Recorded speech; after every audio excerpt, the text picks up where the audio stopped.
Lydia Des Dolles, Fight Connect TV, and I'm here at FightZone in Ponds Forge Sheffield with a victorious Lee Reeves. Lee, congratulations. We just finished up wrapping up our FightZone interview. We'll go again. How are you feeling? I feel really good. It's great to get 6 rounds finally underneath my belt. Opponent like MJ, who's tough, who comes to fight, is a perfect opponent. I can showcase my skills against him. I can show what I'm about, and I show more than what my record permits. My record looks like, oh, this kid just comes out and tries to bang people out. I used to be like that, but as an amateur, I boxed at an elite level, so why not show my elite boxing when I'm in the ring? And I think I showed 10% of that tonight, and thankfully, I'd like to thank my coach, John O'Brien, because he's after giving me massive insight that, like, show them your boxing. You can punch, you can fight, but show them your boxing. And a lot of people would be like, no, just get him out of that. But when I was coming back to the rounds, Jono said to me once or twice, listen, this kid's going to go, but don't box. So thanks to Jono. Absolutely. Listen, we touched on it earlier as well. The experience that you've had travelling around the world, you know, you're over in Lanzarote, you're fighting on different countries around the world. I mean, it's all experience. It's all leading you towards what I imagine is a goal of world champion. But for the immediate future, what is the goal for Lee Reeves? For the immediate future, I'd like to just keep building meaningful fights. Fights that are tough, fights that get the fans interested, fights that people want to tune into. I have lots of fans for me. I want fight fans, not just Lee Reeves fans, fight fans, because I live and breathe this sport. I train this sport morning, noon and night. So I want fans of an athlete, not just fans of a person, you know? Yeah, absolutely. And I must say, good to have a fellow countryman here today. When I saw you on the bill, I was absolutely delighted. Good. But listen, let's talk briefly about the boxing scene in Ireland, because a lot of talent, a lot of new guys coming up, and, you know, do they need to come to the UK? Is that where they need to be to get the opportunity to make it in this game? 1,000,000%. I do believe that to grow in this sport, to grow in life, you need to travel. Yeah. You need to be the B-side in some places. You need to experience it, because if you're always fighting on your home shows, you're used to your home shows. So what happens when you come and you get a meaningful fight and then there's a spanner in the works on fight week? You need to travel for medicals, you need to do this. You need to travel if you want to grow in any part of life. So yes, definitely, get out of Ireland, stay in Ireland for the big fights, and fight whenever you can. I'll fight anywhere, anyone. Look, I went to Colombia for 2 weeks by myself and fought. I'll fight anywhere. But yeah, the UK, a lot of bigger nights here, and I think for a person to grow in the sport, 1,000,000%. Absolutely. Sorry for rambling on. You're okay, not at all. Let's finally, before I let you go, let's talk about your corner. Kate Galahad, world champion in your corner. Obviously, your coach Jonathan O'Brien, Greg Marriott from Ingle Gym, MTK nutritionist.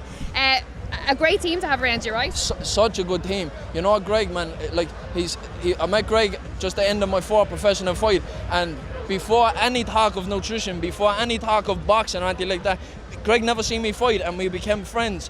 And leading up to my 5th fight, we were friends. He watched me fight, and he supported me ever since then. Anything I need with nutrition, with advice, like I was running around like a headless chicken, getting medicals and stuff like that for the week. Without Greg Marriott, things wouldn't have run smoothly, and he's a friend for life, and I love him. Jump in, Greg. Very quickly. Thank you. How are you? Greg Marriott. Greg Marriott here. We all in the shot, we are. Greg, very quickly, one thing that I noticed about Lee is that he seems to be always on point in terms of diet and nutrition. He never switches off from it, right?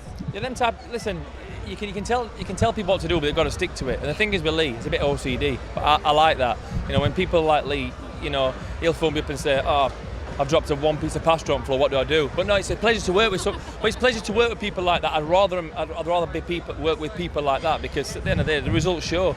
And obviously, you know, he's now training with John, and it's just a blessing to work with Lee. But again, tonight, it just shows that he's in dressing room, and sometimes you get in your own head. But again, he's just relaxed. You can see it in his shape. He can do 25 rounds. We know that, you know. So with that mindset, when he's going into the ring and he knows he's doing everything right, and he's fueling on, he's firing all cylinders. He's going to go from level to level, and he will, because his asset to game's unbelievable. Especially with a team like this around me, 1,000,000%. One thing, Greg, I'll ask you, because I know you work with some of the elite level athletes in the sport.